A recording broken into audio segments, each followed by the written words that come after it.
session on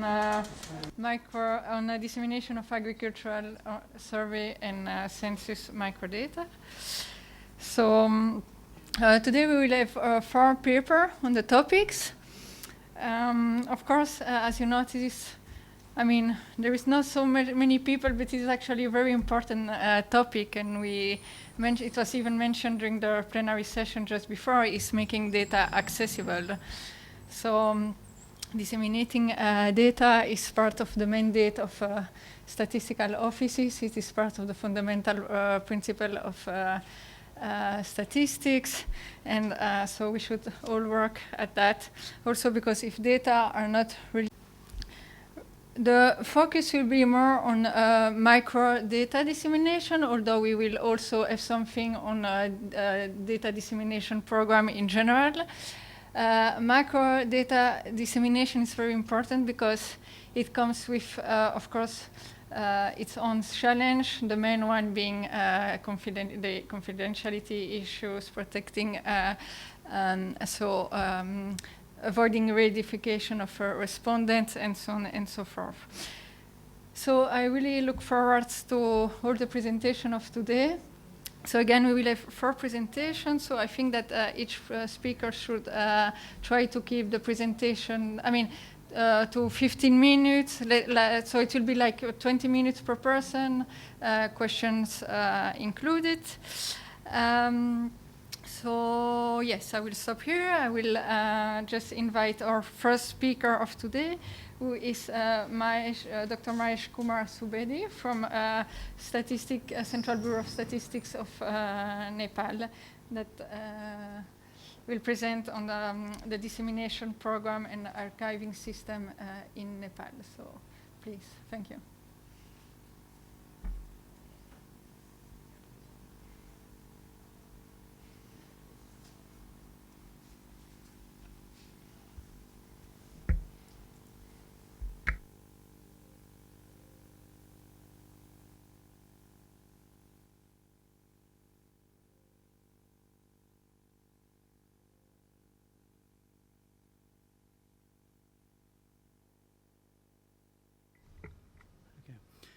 Good morning.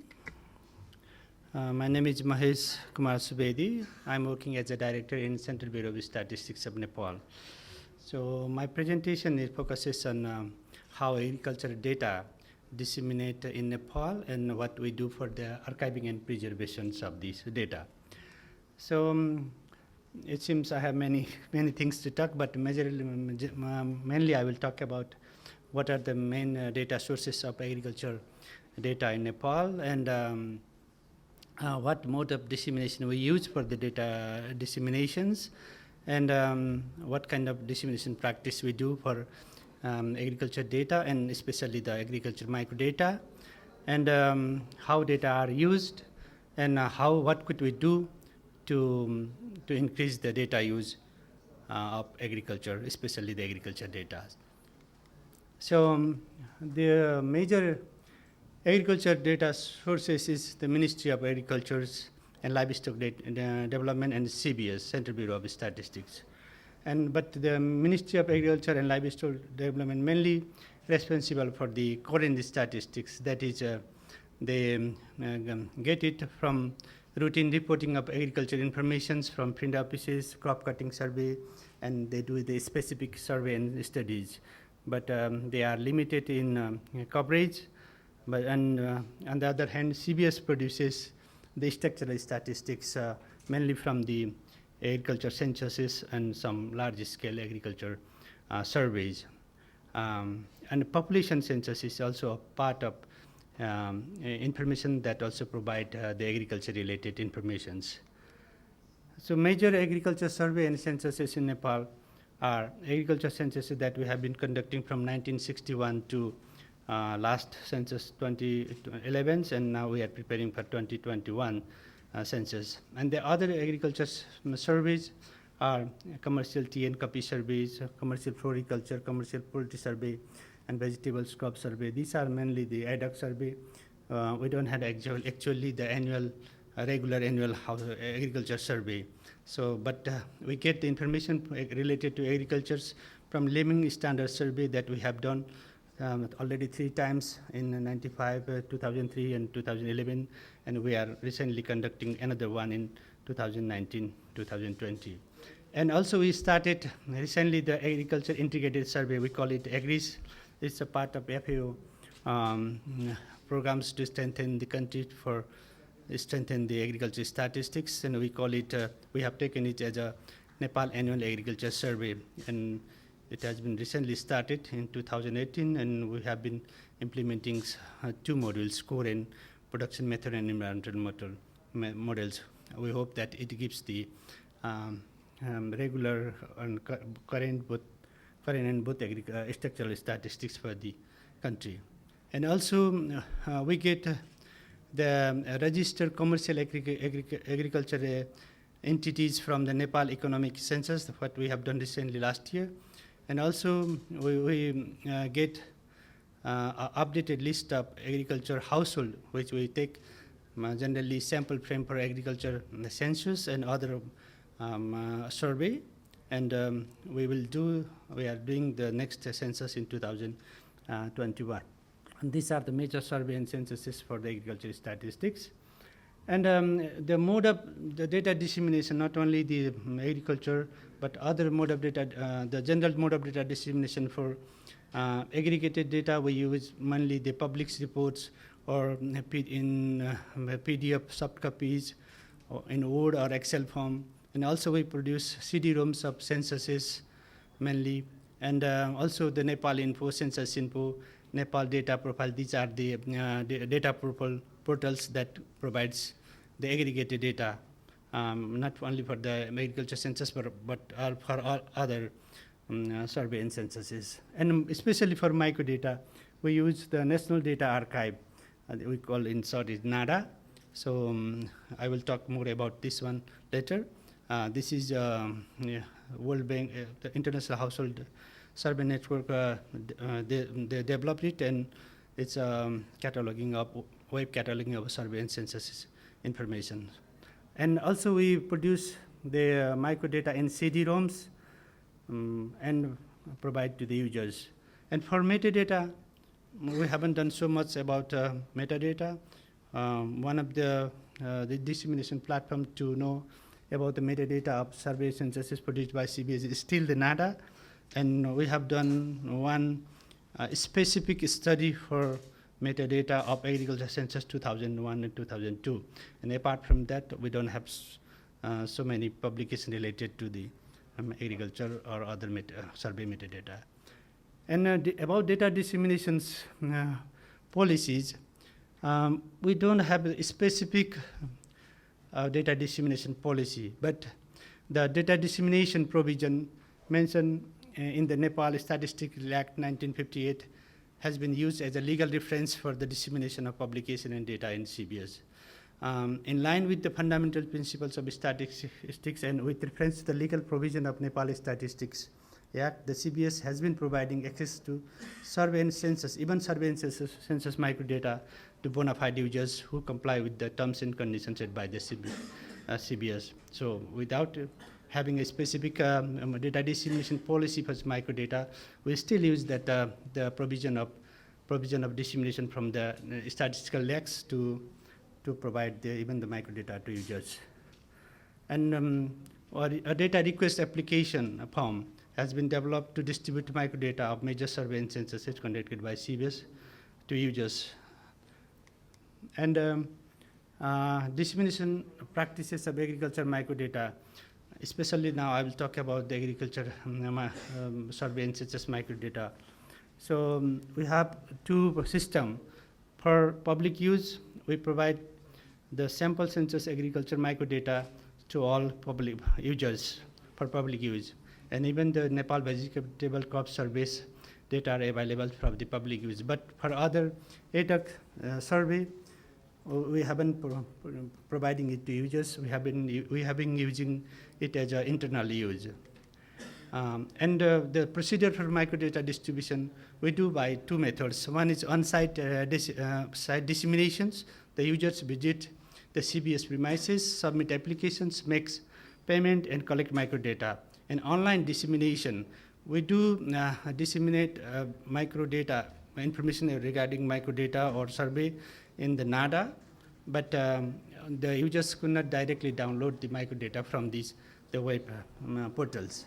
So the user still has to send request and make payments, and they could collect it from emails or Dropbox or Google Drives.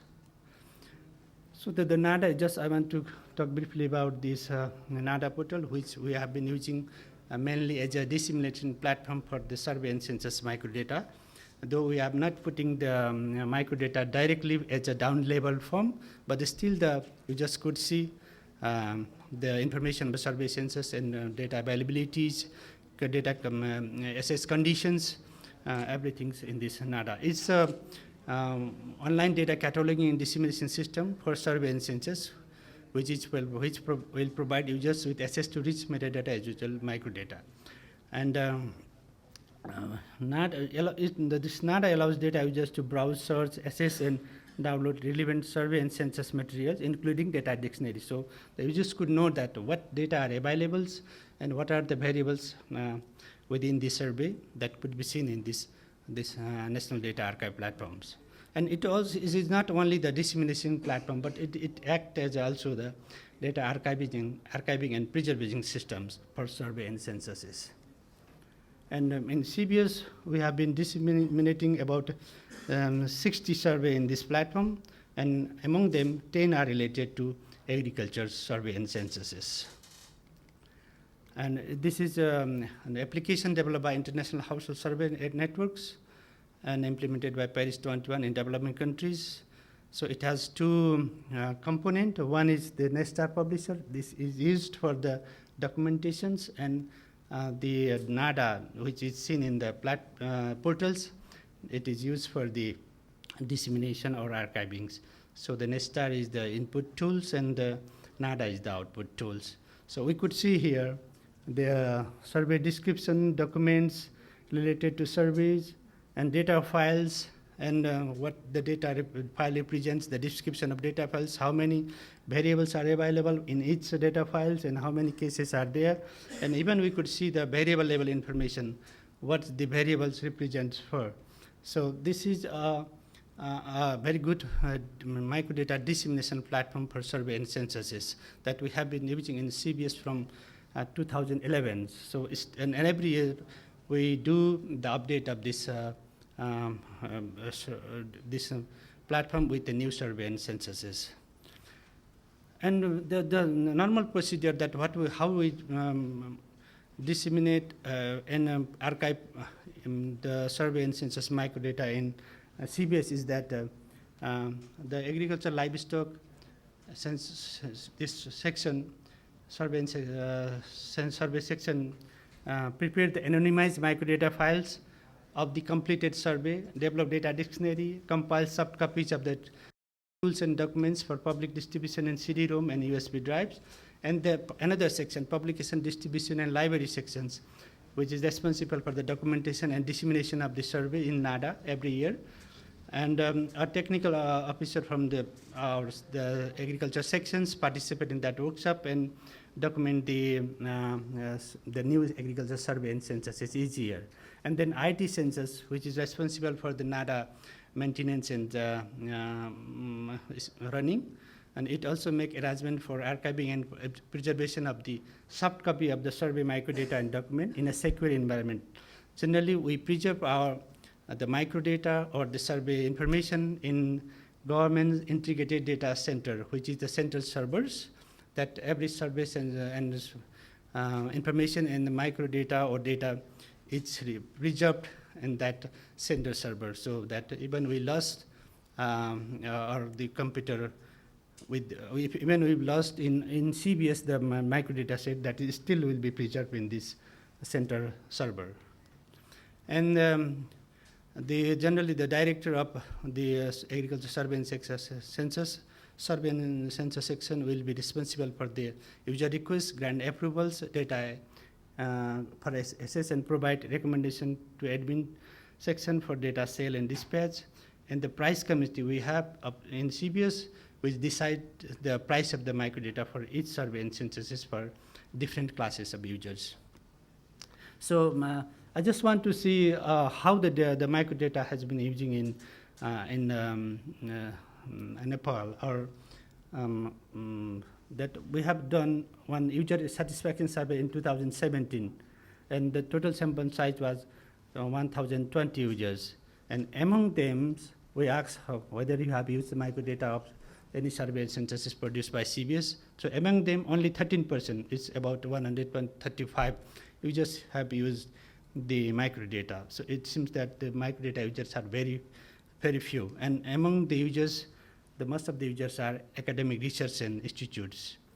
And again, we asked the users whether the microdata produced by CBS are adequate for your use or not.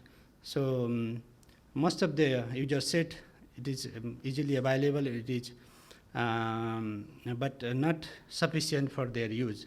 So their view is that they want more microdata from the CBS. But the preferred method of receiving microdata, assessing microdata, is they don't want from the CBS premises, they want directly down label from the CBS website. So the microdata, the main message is here that the microdata should be made available directly downloadable from the websites or web portals. And we also try to see how the agriculture data has been using. So we could see that only very few, among 1,020 users, only about 30 or 60, 30, 35 users are using the agriculture and livestock related data. But we asked the users what additional statistics do you want, or user demands. We wanted to know the user demands, and they are, again, referring more environmental statistic related data or land use statistic related data. So another way that they want the agriculture or environment or agriculture or land use type data. So in this sense that we have to put two challenges. One is that to increase the use of the agriculture data and also incorporate the other related information to make it more usable. So possible causes of low use of that agriculture data is that it's a sort of socio-demographic questions. Generally, we ask in agriculture census survey directly related to agriculture. We do not include the socio-economic aspect of the household. So that might be the one cause to low use of the agriculture data. And other cause could be the missing important sector in agriculture questionnaires, agriculture census or survey related questionnaire. Maybe the commercial activities, agriculture activities, use of modern machinery and techniques in agriculture, land use and production method, food loss and food security, disaster and shocks, environment and impact on agriculture. These are not directly available in our agriculture survey and census questionnaires. And another cause could be the inadequate advocacy on data availability and use. And the last cause could be the ineffective dissemination strategy. Maybe the web dissemination is not user-friendly, not directly downloadable data from the web, and CBS head office centric data access because the microdata is only available from the CBS premises. So the user has to come to CBS head office. And no specific data microdata distribution policies so that the users are not directly complain or make easy access to data. So there should be some provision that users could easily access the data, and they could even complain if they do not get the microdata. So, and the future plan and way forward to address all these issues of low use and to make the agricultural statistics more usable and more user-focused. So we are planning to do two methods. One is to address data demands. So implement AGRIS programs, so which provide mostly the not only the structural data, but also the current statistical data with addition this other aspect of the agriculture, environment, machinery, equipments, economy, incomes, agricultural household incomes, or even labors, agricultural labor. The agriculture has the different models, and that would provide all the agriculture related data needs of the users. And improve agriculture census questionnaire. We are now planning the agriculture census, and we want to add some questions which could make it more usable to the users, and expand sample size and disaggregate of the data. The current sample size of agriculture census is not large, so that the users could not get the disaggregated data, label data up to the lowest administrative levels. So we are thinking to expand the agriculture sample size and make available more disaggregated label data. Improve coordination with Ministry of Agriculture to enlarge the data coverage. And to expand the data use, develop a practical data or microdata dissemination policies. We have actually adopted one, but we have to again rework to make it more usable or more practical. So prepare data dissemination and preservation guidelines, improve web dissemination, provide direct access or down-level data, microdata to users, and develop specific web portals for agriculture data. Maybe if we could make separate data portals which could give aggregate microdata, metadata, and other or relevant agriculture relevant document or reference material that may be the most useful or easily accessible by users. And develop effective advocacy materials and public thematic analytical reports, and compile and publish agriculture-related SDG indicators. This all action could expand the data use and availabilities of agriculture-related data to users. And that's all from my side. Thank you.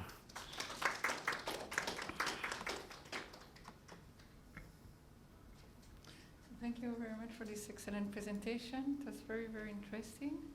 So a very good example of a statistical office that has a comprehensive, that has put in place a comprehensive program for microdata dissemination that covers all aspects: data access, data documentation, another platform for cataloging and preserving, and so it's very, very interesting. Any question from the floor?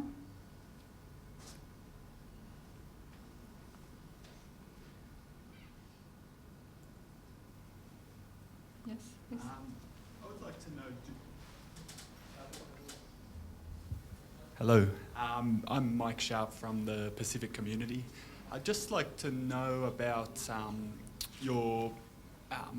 your sale of microdata, and do you think this hinders use, the fact that users have to actually pay to access microdata? Excuse me, can you please repeat your question? I was wondering if the requirement for users to pay for microdata actually prevents microdata use. Mm-hmm. Actually, we have set price per different users. The student could get the microdata in a lower price, and the other the development partners or the government agencies or institutions, they have the different price.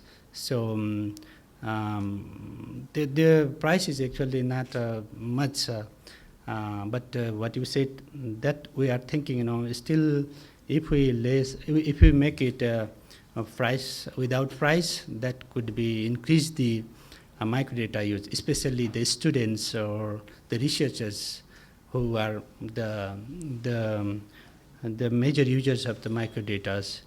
We could expand them through the free providers of the microdatas. And actually we have already started in some cases, like if the university write the CBS that they want to use the microdata for their students for research purposes only, we give freely to the university for the research use. But still, if we open the data without price, that could be definitely used. We will thinking in this way also. So probably in the new data dissemination policy, we could incorporate that point in futures.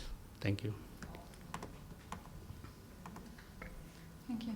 Any other comment?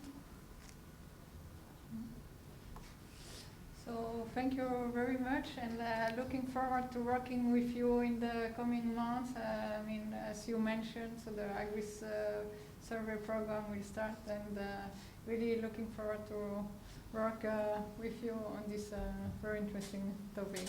Thank you very much for the presentation. Thank you.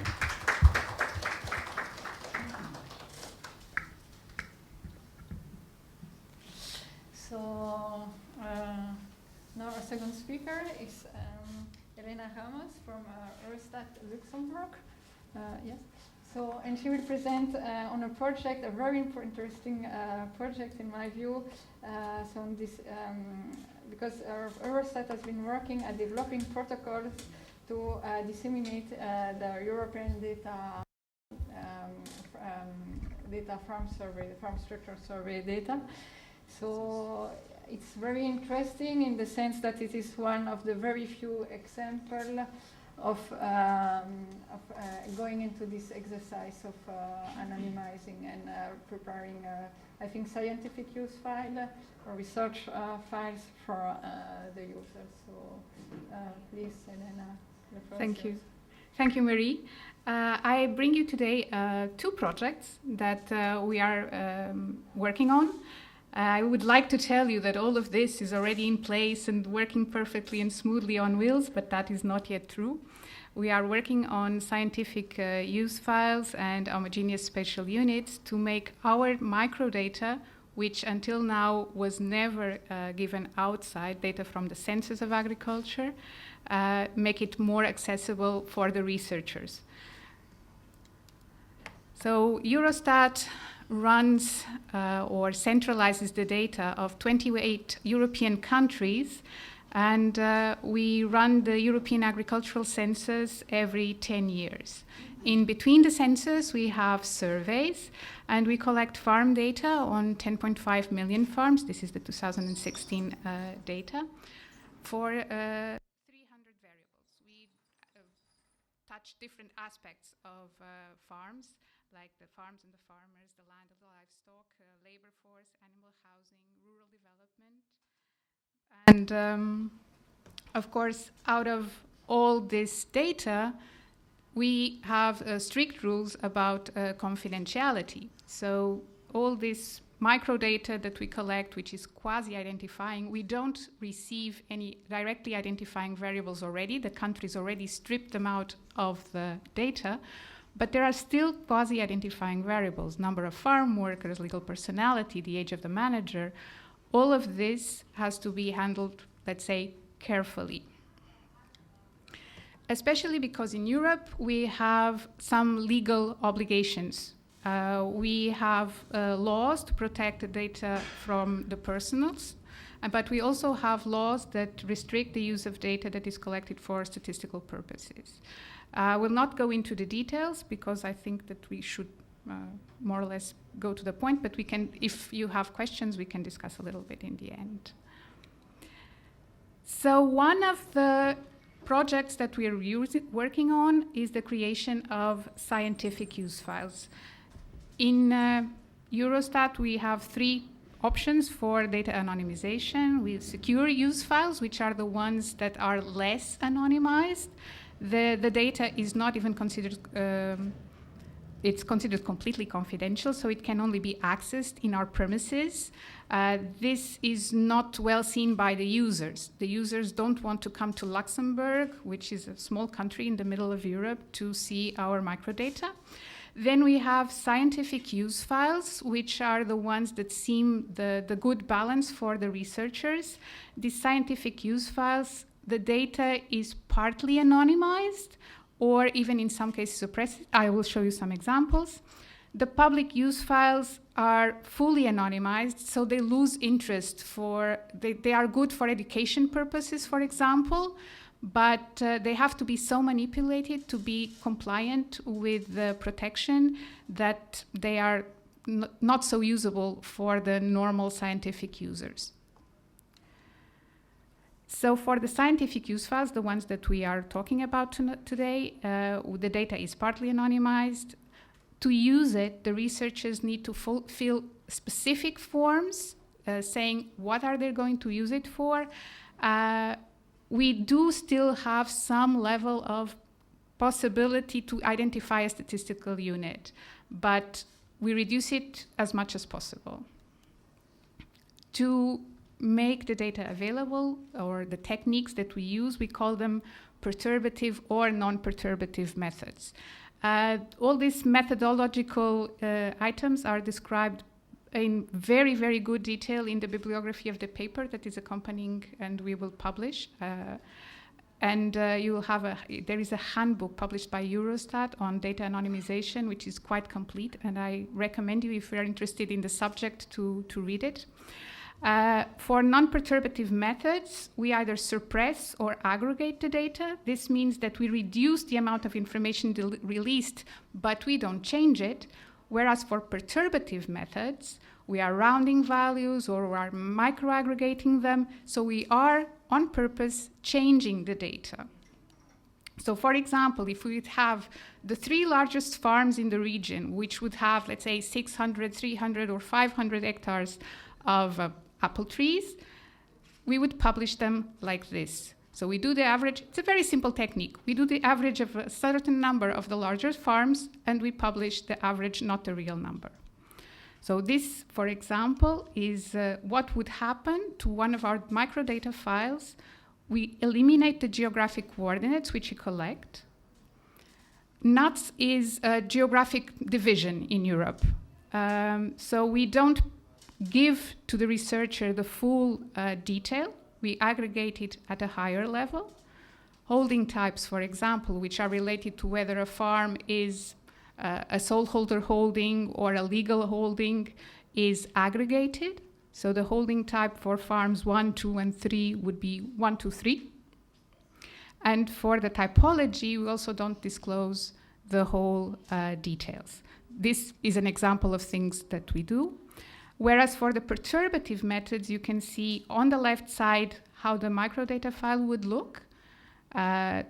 We select the 3, same example, select the 3 largest farms, we calculate the average and we replace the data. To protect the data for the totals, we don't publish the other pigs, for example. Now, this other project, which is quite interesting, addresses the fact that, as you've seen, in the scientific use files, we remove a lot of the geographic detail. And this is one thing that researchers love. I mean, I love it because I come from geographic information systems background, so this is always close to my heart, and taking geographic data away from data seems to me like a little bit of a crime. But, of course, there are a lot of information in it that makes the data very sensitive. So we try to see how could we work in order to make this data available without giving away so much that the farms could be identified. So on the first hand, different countries use different methods to locate the agricultural holdings. This already includes a little bit of noise into the data that we have. In the future, we will be collecting it in a more harmonized manner. There will be rules how to choose the location of the holding, and the holdings would be located in a 1 kilometer grid. But in the past, this was not the case. So we already have quite some noise in the location of the agricultural holding. Then, when we convert this point data, because what we get is coordinates, into a grid, we also take care that some of the grid cells are removed. So if a cell has information on less than only 4 farms, or 85% of the value for a certain variable is explained only by the 2 biggest farms, we eliminate the grid cell. So the grid cells that you see here, for example, in yellow, which have information from very little farms, would not be given away. On top of that, we still round the remaining cell values to a multiple of 10. So another inclusion of noise. Now, this causes that in some cases we have up to 30% of the cells of a region that are deleted. And our colleagues in research said, this is too much, we cannot use this data anyway. So part of the authors of the paper have devised this algorithm which uses an optimization model where we determine which are the start values, so we know what are the values for that region. We distribute it through the empty cells using also some prioritization.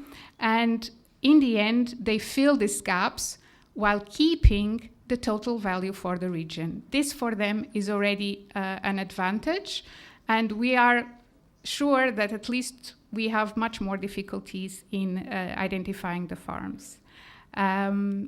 If we want, I would be interested, if you are interested in these kind of things, to discuss it in more detail later. So for the user, they still can use this microdata for modeling purposes.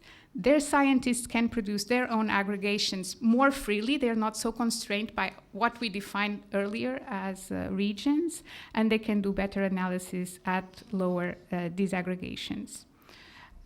So this brings me to the end. I try to be fast. There are some information on the agricultural census on our dedicated page. You see all posters downstairs in the reception. There's a QR code on the left. You can go there and get some bit more information of the census that we're running next year. And on Friday, for those of you also interested in administrative data, there is a side event organized by Eurostat. So please contact us. We will be pleased to have you there. Your questions now. Thank you, Lena, for this very interesting presentation. So, any question? Yes, please. If you can present yourself before, yeah. Good morning. My name is Nachiket, and I work with FAO in India.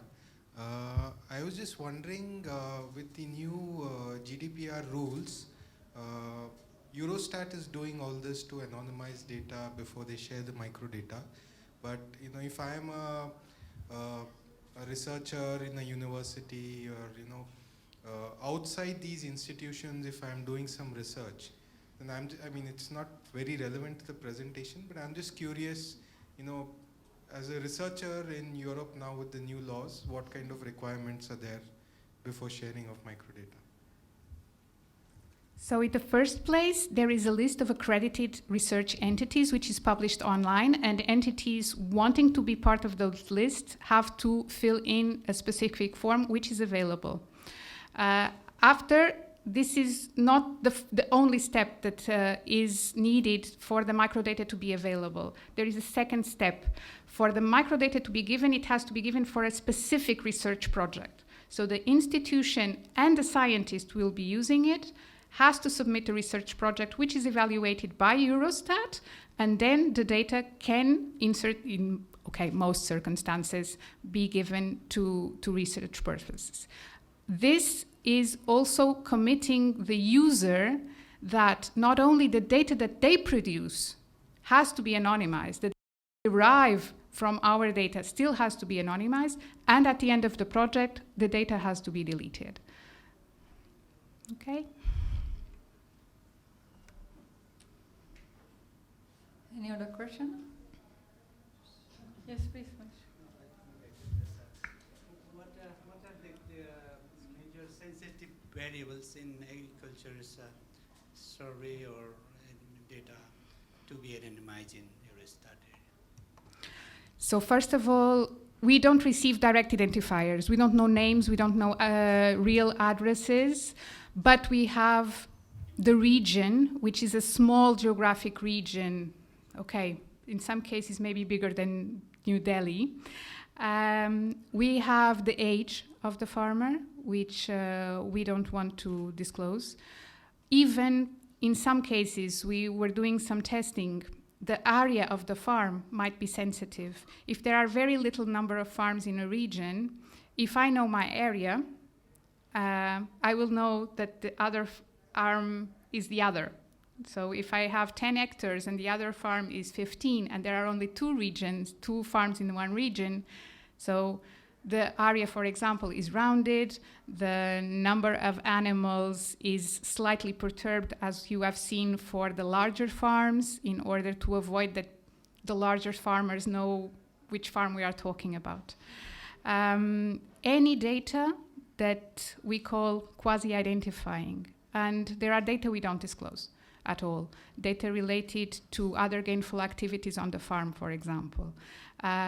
We will be looking into it, let's say, at a later stage, but for the moment, I would say that the moment we can start releasing these scientific use files, it's a complex process, because Eurostat cannot release it directly. When we calculate a scientific use file, it still has to go through the approval of the different member states before we can give it to the researcher. It's a long process. The scientist can wait several months for the data. Nelly. Thank you, Elena. You said that it's an ongoing project. That means that the data is still not available. It is. There are already requests for this data. The JRC has used the gridded data, but this is still inside the Commission, so it's not really for any researcher. For the microdata, we have requests from users. And the data will be, which is the data set that will be first anonymized? 2010 census or 2016 farm structure? 16. Before that? To the future, later. and depending on the requests, of course. Okay, yeah. Thank you very much. Any other question? No? So thank you again for Thank this you. very interesting presentation.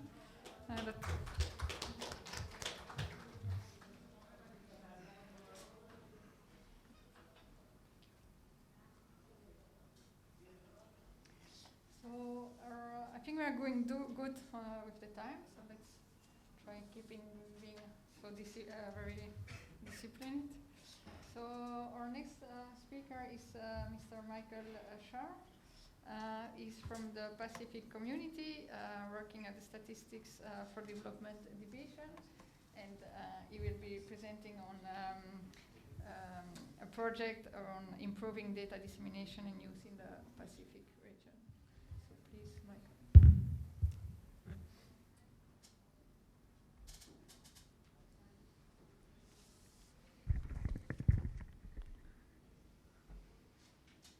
Okay, good day, and thank you very much. My name's Mike Sharp. Thanks for the introduction. I'm from the Pacific community, and thanks. And yes, I'm here to present on our project, which is titled Improving Data Dissemination and Use in the Pacific Region. So I'd just like to firstly acknowledge that our project was financed through the Trust Fund for Statistical Capacity Building, and that's thanks to the World Bank. And I'd also just like to acknowledge FAO for inviting us to be here this week, so thanks a lot. So just as a brief introduction to the Pacific region, sorry if you're already aware, but you know, we're actually a big ocean. We have 22 Pacific Island states. The Pacific Ocean covers about half of the ocean, the water area of the world.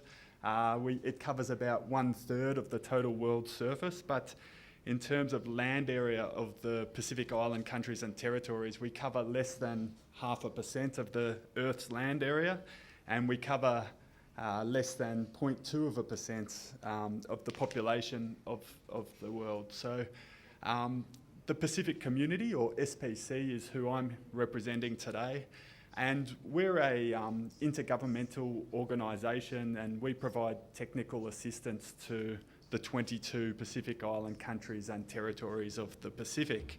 A lot of the countries and territories in the Pacific are very small. So our membership ranges from a population of 8.6 million in Papua New Guinea all the way down to 50 people in the Pitcairn Islands. That's not not 50 million, it's not 50,000, it's literally 50 people.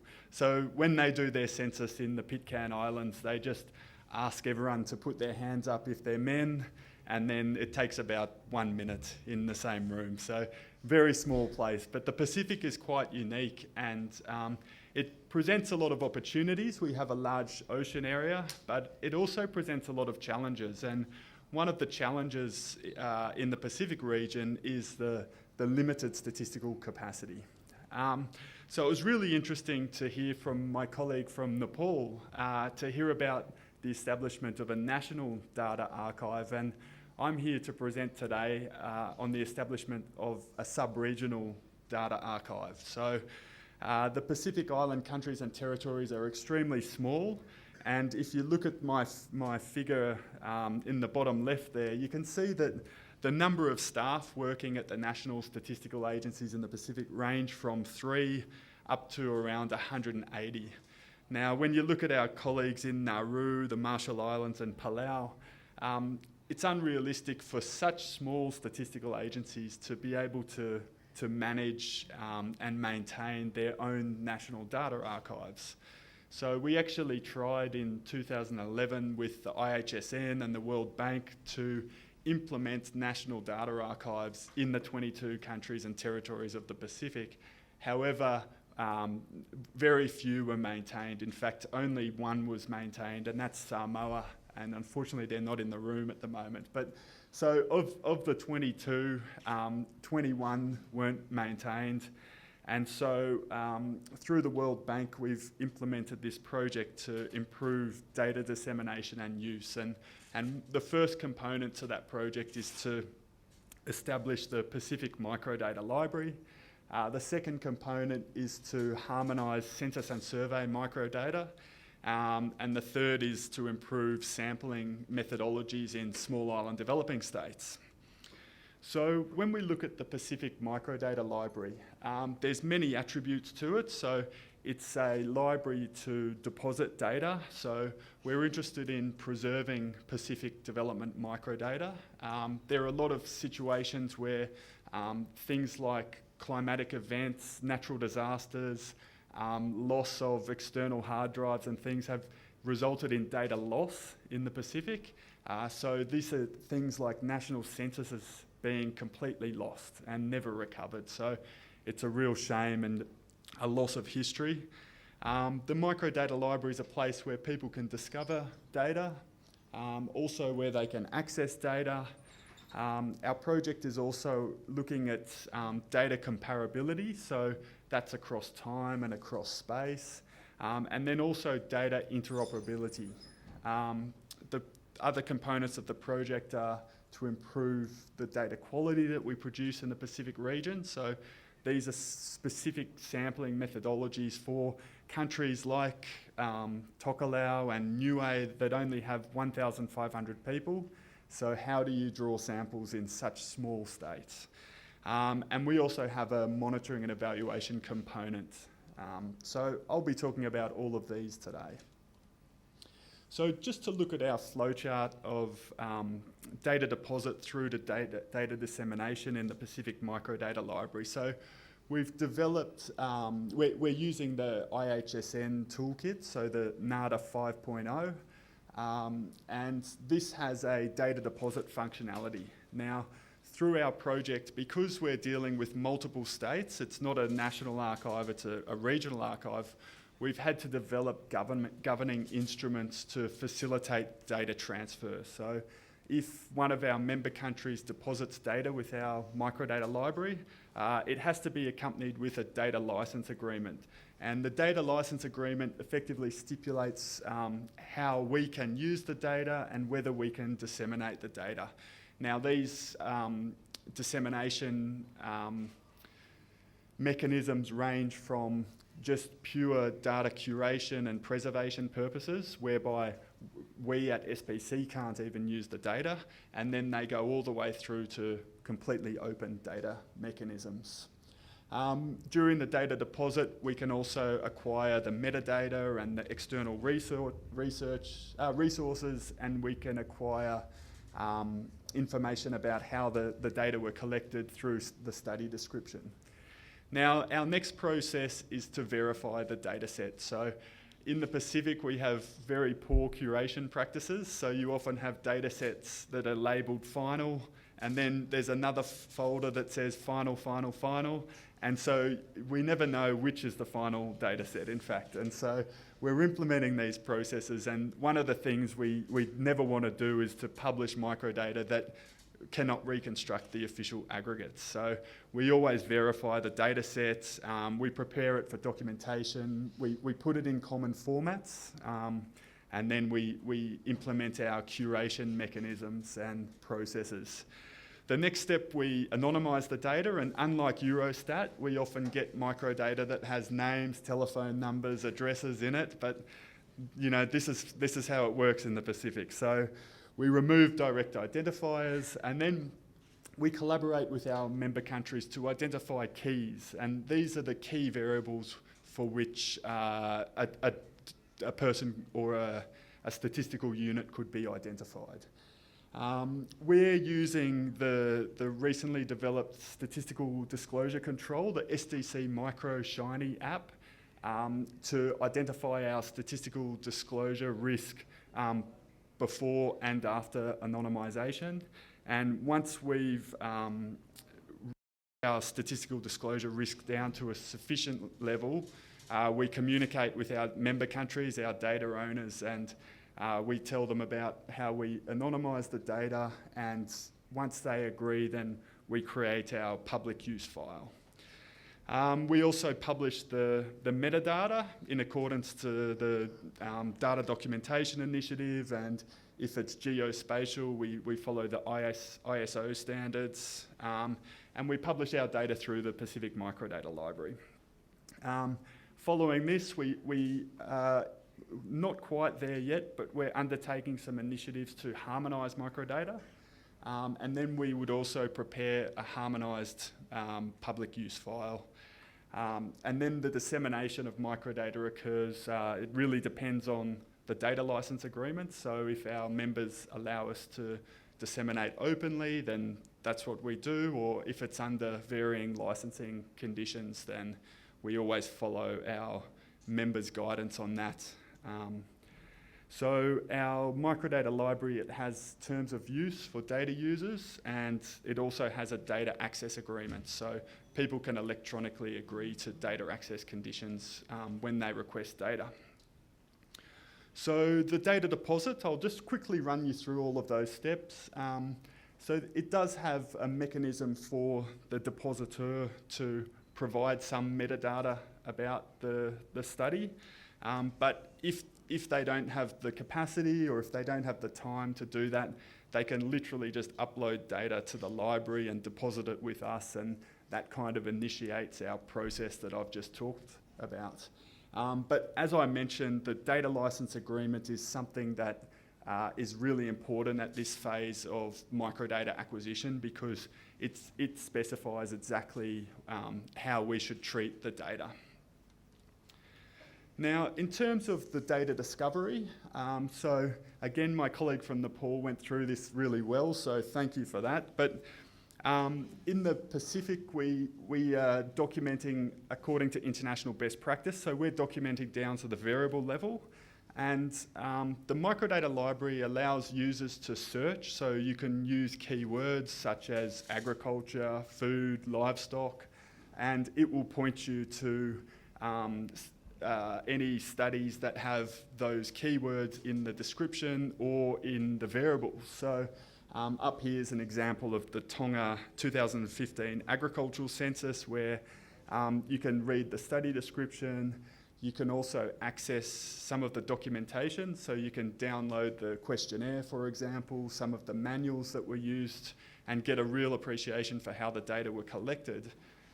And then it also has variable level information. So the example up here is the proportion of pigs that have been vaccinated. But something else we did is what we've created is what we call empty DDIs. And the example is the Guam agriculture census. So you can see that it's under development. So what we've done is we've done a stock take of all census and survey microdata that have occurred in the Pacific since the beginning of time. And we've created empty DDIs for all of these. So whilst at the moment the agricultural census doesn't tell us much apart from the fact that a study was conducted or a collection occurred at one time. So this is kind of something that we're trying to catch up with. So eventually we will document that agricultural census. However, for now, we've just put it in there as an empty DDI so that users actually know that if they're interested in what happened in agriculture in Guam in the 1960s, they know at least that a census occurred. Okay, so our data license agreement, as I mentioned, it's the producer-defined access arrangements. So any of the arrangements can be selected, so where it could be used for internal use by SPC, or it could be licensed under the data access agreement of the Microdata library, or it could be disseminated under third-party license agreements, and that would require the involvement of the producer. So the Microdata library has a data access functionality, so registered users can actually request to access microdata, and they're required to agree to the data access conditions, and then they're also required to agree to the terms of use of the Microdata library. Now, there are kind of two arrangements for licensed data access. So there's one arrangement whereby the data producer agrees to microdata release under the conditions of the Microdata library. And the second arrangement is whereby the producer wants to be involved in any kind of data dissemination. So that's what we call a third-party arrangement. So this flowchart sort of shows how it works, but you can see that the data producer and the Microdata library, the terms of data use and dissemination are defined through the data license agreement. And then we conduct our processes in the Microdata library, as I've outlined earlier. And users will then approach the Microdata library to seek access for the data sets. Now, depending on the licensing conditions, we would either introduce the user to the producer, so that could be the National Statistics Office, or we would disseminate, if it was, say, an open or a public use file or a licensed file under the Microdata library, then we would have the freedom and discretion to determine whether it was legitimate research and whether that user was a legitimate user. So we request things like we use official emails. So if people approach us with a Hotmail or a Gmail, we'll typically ask them to come back and use an official email address. We have opportunities to follow up seeking further information. Users often ask for full data sets. So they'll say, you know, we're doing an analysis of WASH and we want the full data sets, and we might go back and say, you know, why do you want the full data set? Can you not just request for the key variables for your analysis? So another component is this comparability and interoperability of the Pacific development microdata sets. So we're undertaking at the moment an initiative to harmonise census and survey microdata. And so we're looking for common topics and variables. We're learning from other harmonisation initiatives. We're preparing translation tables and guidelines. Now, we've done a lot of work in ex-ante statistical collection harmonisation, whereby we have common instruments and methodologies that we've introduced to the Pacific region. So that's for census, household income and expenditure survey, multiple indicator cluster surveys. And we have done it, so we've done a pretty good job at sort of ex-ante harmonisation, but we've done a poor job of harmonising our microdata sets. And this kind of hinders our ability to monitor trends over time and across space in the Pacific region. Other initiatives we have ongoing are we're rolling out a .stat suite, and we would like our harmonized microdata to be able to feed into the .stat suite. So we're preparing data structure definitions so that we can rapidly populate our dissemination platforms through harmonized microdata. And we also developed a microdata harvester for the library. So this is an API, and we can quickly strip the key metadata fields from the Pacific Microdata Library, and they can be directly populated into other dissemination platforms. So we have a hub for the Pacific, which is kind of the go-to place for statistics and statistical related information, and we're harvesting metadata from the microdata library and populating our data hub.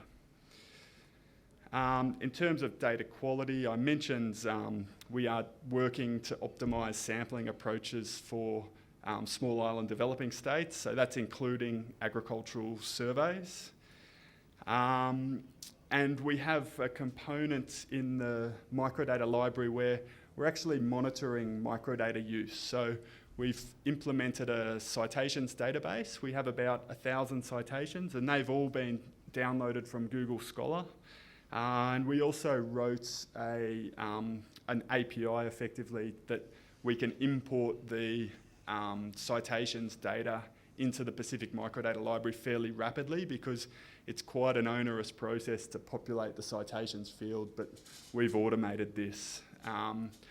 And so this is a mechanism that we're trying to use to promote data liberation in the Pacific region. So if we can go to our ministers of agriculture, ministers of finance, and demonstrate the use of their microdata, we think that it's going to be a strong advocacy tool to liberate microdata.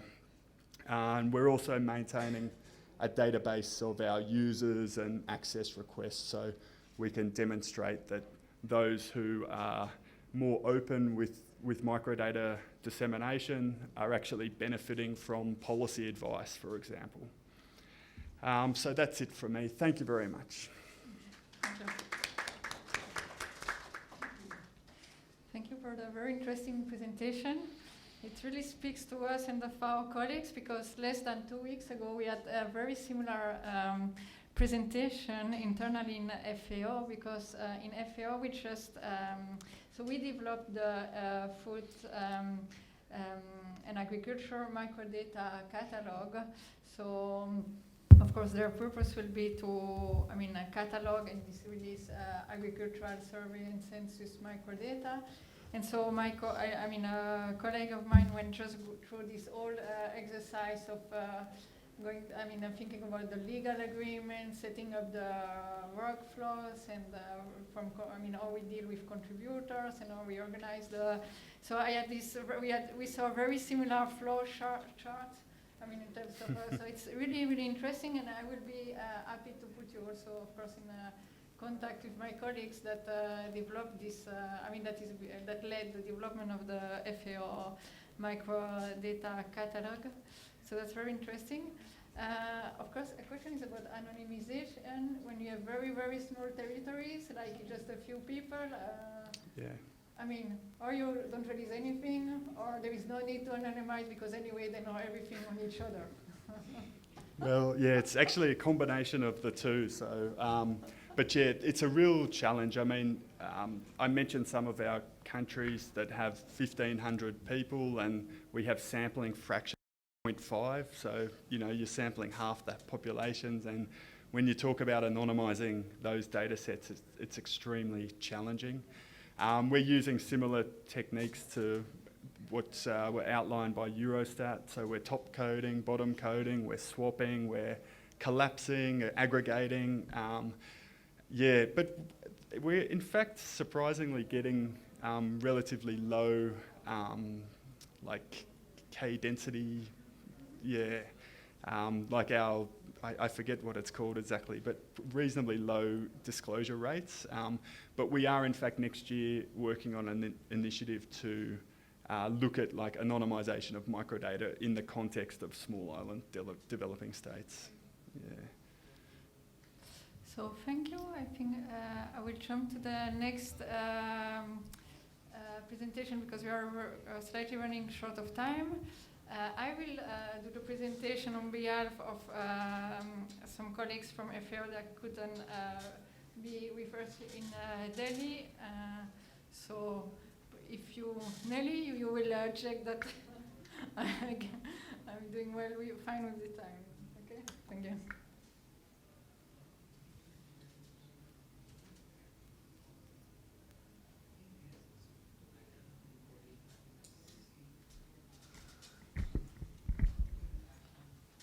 Okay, so thank you. So indeed, I'm not sure I even presented myself. So I am Marie van der Donk, and I'm the lead coordinator of this data dissemination component that we have in a wider project that is called the Agris Survey Program or project. So I'm presenting this contribution that was on behalf of my colleagues Thijs Benschop and Aida Khalil.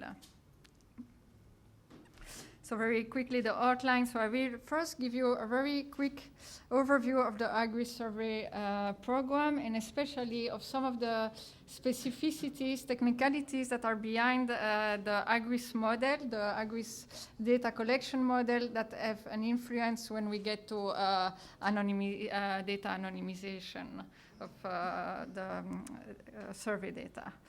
Then I will also present on the data dissemination component, and then go to Agris Survey microdata, dissemination, anonymization, and tell something about country practices. So overview of the Agris Survey. So what's the objective? So basically the objective of the Agris Survey is to accelerate and improve the collection and dissemination of agricultural data. So the objective is really to improve availability, quality, availability of data for policy decision making in the area of agriculture.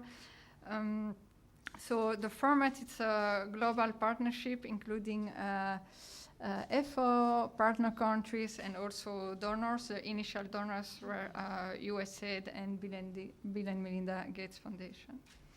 And it's a technical assistance program, so geared towards the implementation of an integrated system of agricultural system, which is an integrated system of agricultural surveys, which is the Agris model.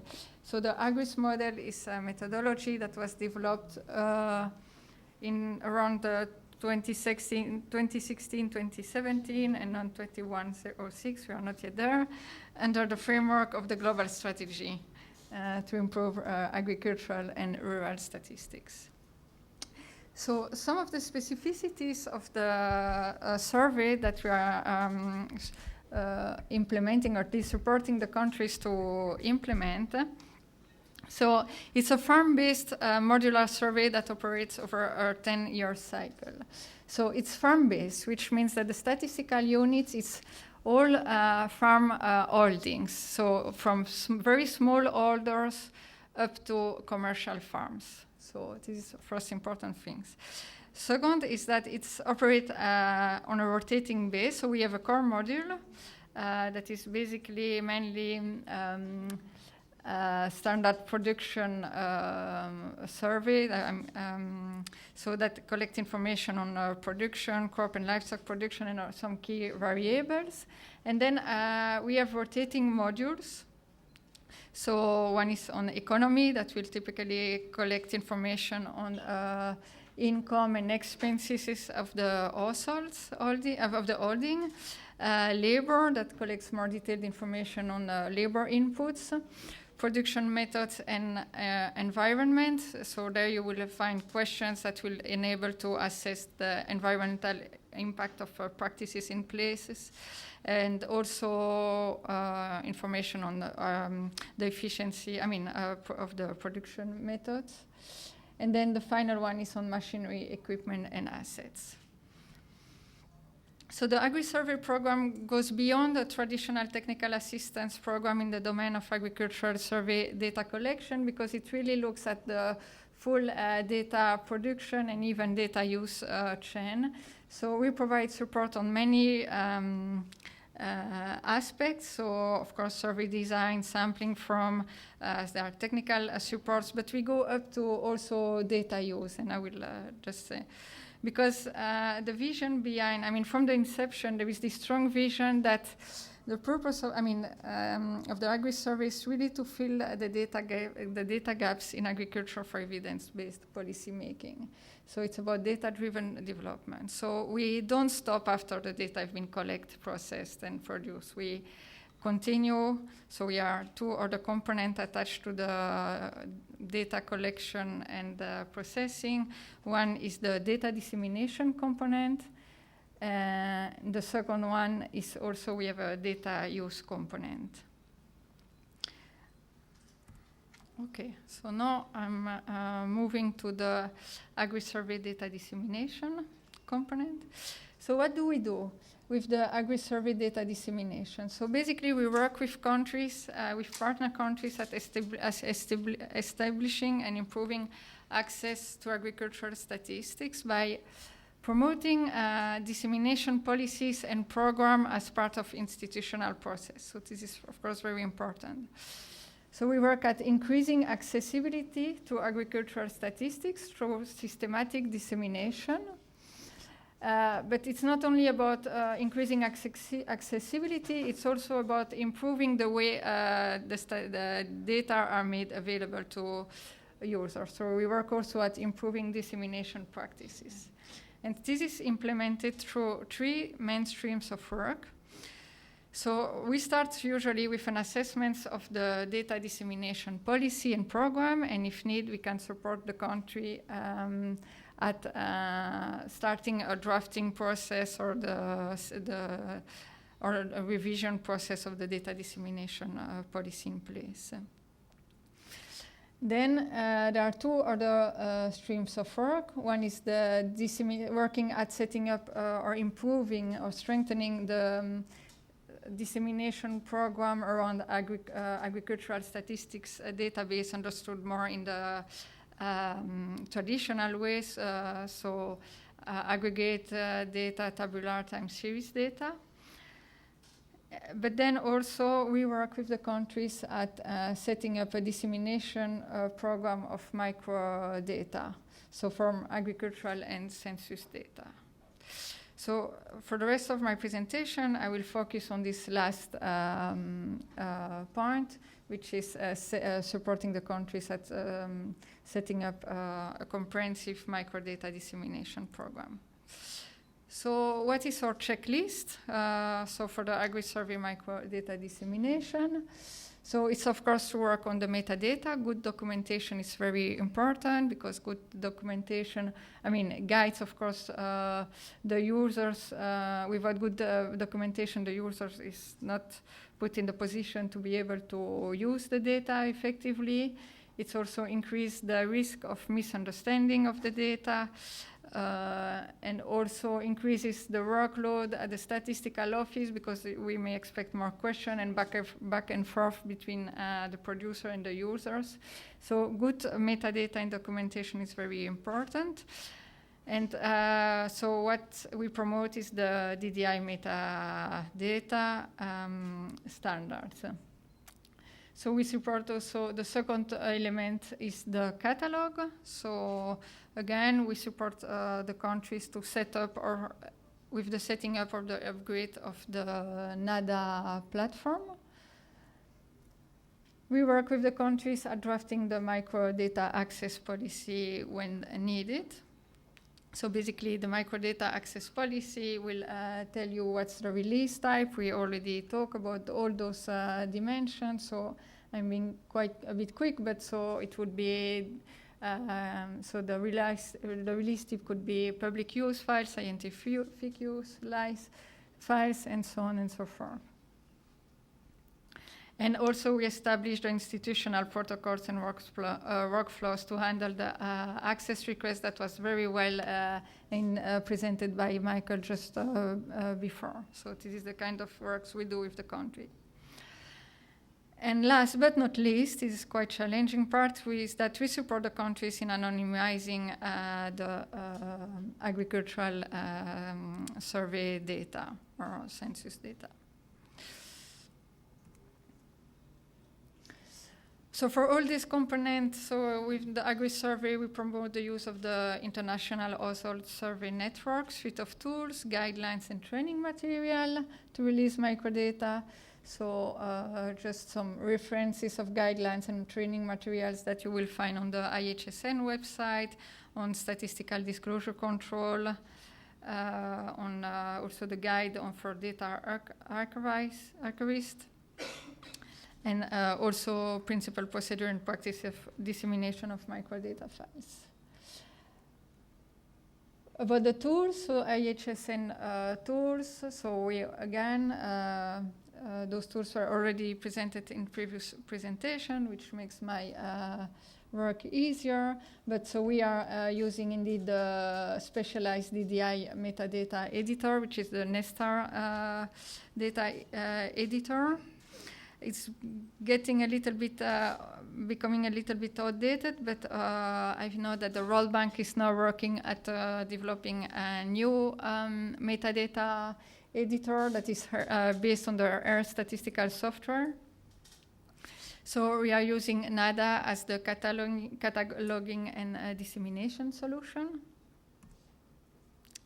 And again, for anonymization, we are relying on SDC Micro, which is our air-based statistical package. So analysis of agricultural survey in the literature. So agricultural survey are seldom dealt separately in the literature. So there are two main points of reference in the literature, depending on the population of interest. So either the population of interest consists only of holdings in the household sectors, and then the characteristics in terms of confidentiality resemble to those of other household survey when it comes to anonymization.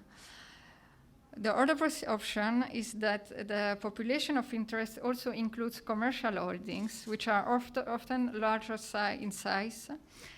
And then the characteristics and confidentiality issues resembles to those of enterprise surveys. And we know that the release of microdata from enterprise surveys should be, we should be a bit more careful, and there are good motivations for that.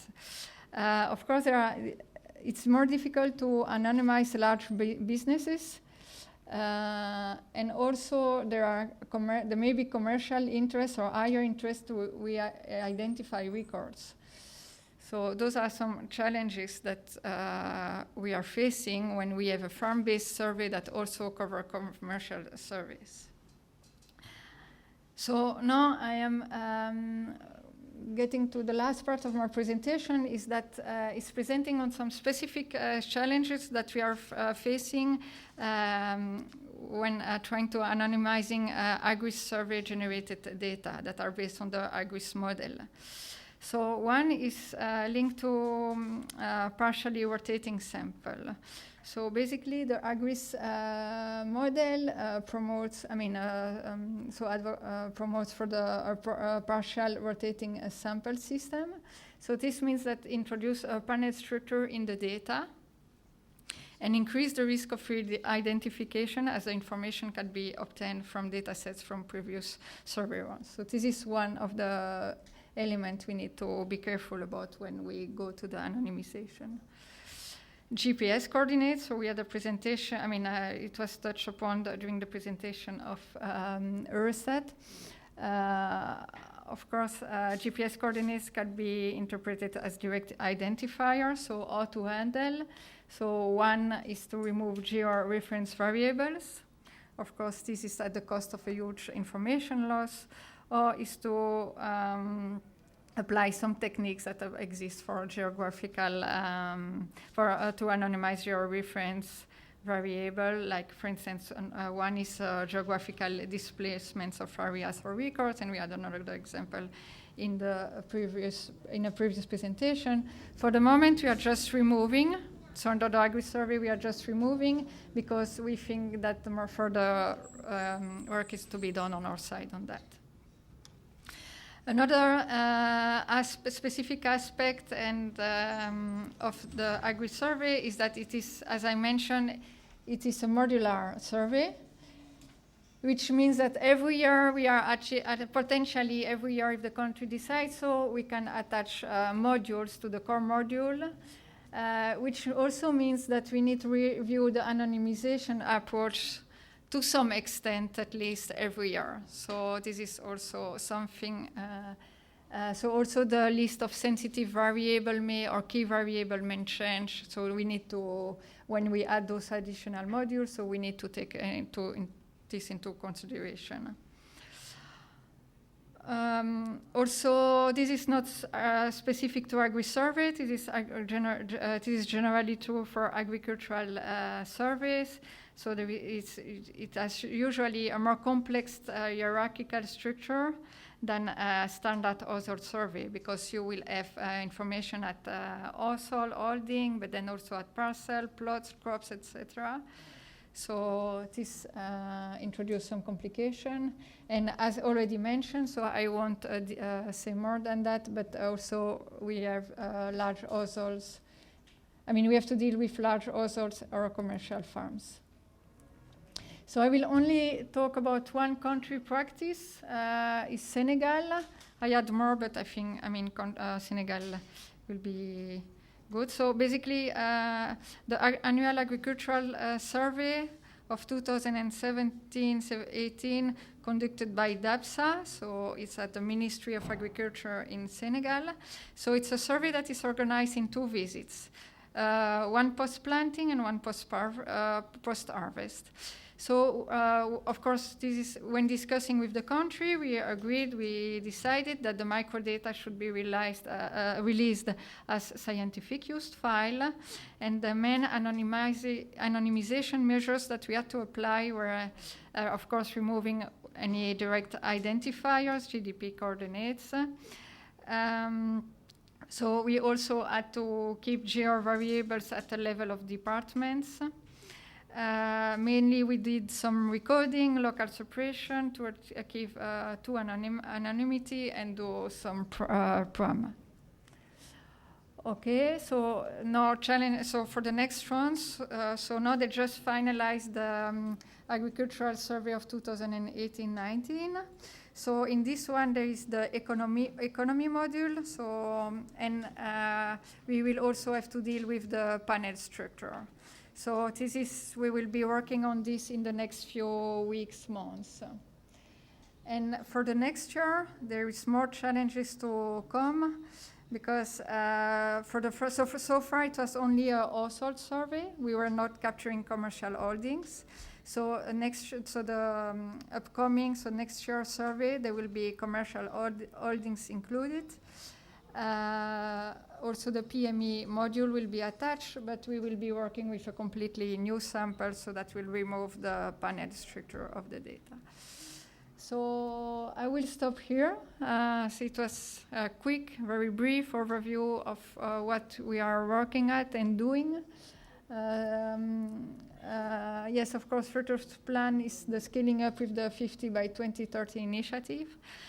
I think, it's nice because I really look forward to be at the next ICAS in 3 years from now, because I think that with this project we will build really a lot of experience and methodological knowledge in terms of anonymizing agri's data, because I think we will find all possible cases and specificities because each country has, of course, comes with on specificities. So I think that we will come with a very strong methodological presentation in 3 weeks from now.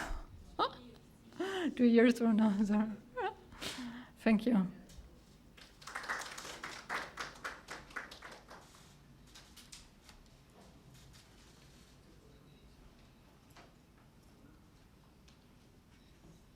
So I know everyone is hungry, but if there is any question, happy to take it.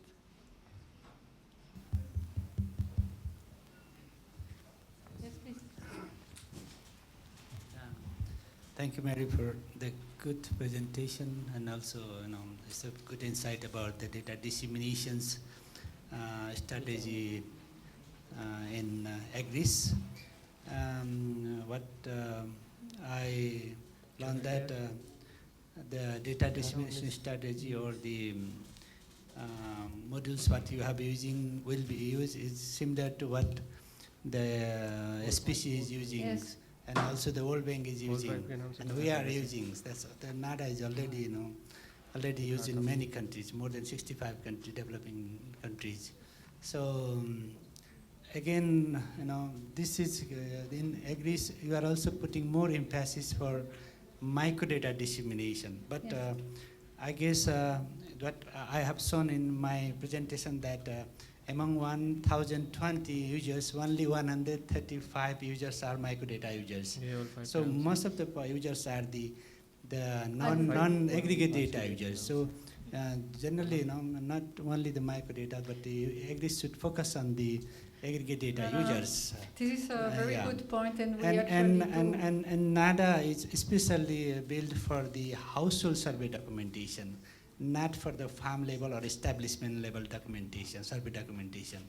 It could be used, but probably it is better if the FAO thinks about specific portals or a specific data documentation or procedure that could also incorporate farm level data documentation and dissemination, and also supply the aggregated data component of the survey. Thank you for those two comments, two good points. So indeed, I think that, so yes, I focus more on the microdata dissemination aspects of our work, but indeed, within the Agri-Survey program, we are also working with the country at disseminating aggregated, the official statistics, the more standard way, as the dissemination of statistics. Statistical offices is also included in the component, because we think I fully agree with you. Microdata dissemination is for a very specific type of users, so yes, indeed, we also work at disseminating aggregated, tabulated data. Unfortunately, I hadn't time to discuss, but I will be happy to follow up, to discuss more on that. Second point, I think NADA is okay. So NADA platform, yes, it is the standard. This is really nice about NADA, is that it has really become like the standard from disseminating microdata. So this is nice because everyone using the same platform speaks the same language. Somehow that's good. I think it is also we can also use it to disseminate farm-based survey that would also industry survey data. What may happen, for the moment we haven't found it necessary, but at some point what could happen is indeed that we need to modify a little bit the IHS and DDI template. This could happen indeed, and we will see. But for the moment, with the existing template, we've been able to work really fine. Thank you. Yes? Yeah, we've also found a lot of our surveys and censuses are being conducted using CAPI now, and the DDI export functionality really speeds up our documentation process. So I'm not sure if CS Pro has a DDI exporter, but Survey Solutions certainly does. No, definitely. We are using CAPI, and it's great. If the work is done well at CAPI level, really the documentation is already, all information is put really well, encoded well at CAPI level, then the work on at DDI level is really much faster. So yes, and we are doing that. We are promoting with the country's CAPI solutions. Thank you. I think we can, unless there is any burning question, but we can just continue the conversation around lunch. Thank you, everyone. Yes, Nelly?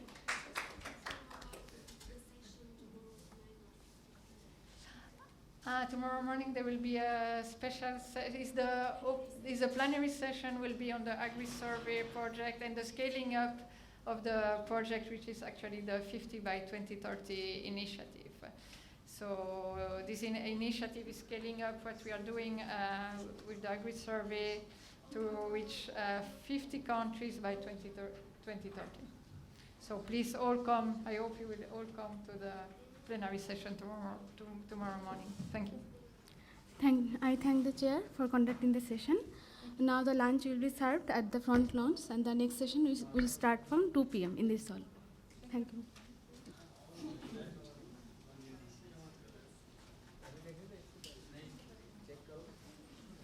Yet, so why don't we wait just a couple of minutes to see if she arrives? Otherwise, I may ask, if you don't mind, Dr. Subedi, if he'd be willing to go first. So we'll just wait 2 more minutes. Okay.